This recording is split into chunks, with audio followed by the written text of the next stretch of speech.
मी असं हात केलं ना.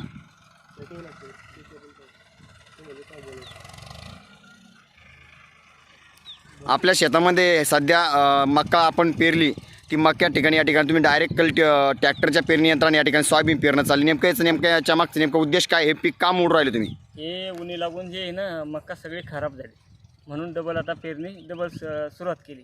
किती एकर मध्ये झाली इथं जवळपास तुमच्या परिसरात आता आमचे हे 5 एकर. आणि तुमची पण झाली म्हणते डबल? हो. तुमची किती एकर? 2 एकर. म्हणजे या परिसरामध्ये किती शेतकऱ्यांचं आहे? हे जवळपास 5 ते 6 शेतकरी. म्हणजे टोटली यामध्ये किती अंदाजे किती एकर असेल सगळे मिळून? 10 ते 12 एकर पूर्ण. 10 ते 12 एकर. म्हणजे ही उन्ही लागली, तुमची काही राज्य सरकारकडे काही मागणी आहे का? जर असेल तर काही पीक वगैरे तर भेटा म्हणतात ते, अशी आमची इच्छा आहे.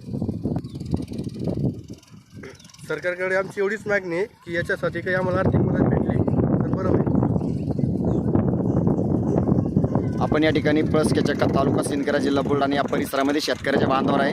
आणि ही आपण या राज्य सरकार यांची एवढीच मागणी आहे की बा काहीतरी आर्थिक मदत या ठिकाणी मिळायला पाहिजे. या शेतकऱ्यांनी डायरेक्ट थेट ट्रॅक्टरचा पेरणी यंत्राने या ठिकाणी सोयाबीन पेरणं सुरू केली. हजारो रुपये खर्च करून या ठिकाणी शेतकऱ्यांचं हे पीक उभं पीक या ठिकाणी उद्ध्वस्त करण्यात आलेलं आहे. यामागचा एकमेव उद्देश त्यांचा की शेतामध्ये उन्ही लागली, गोगलगाय आणि उन्ही, यामुळे हे पीक पूर्णपणे नष्ट झालेलं आहे.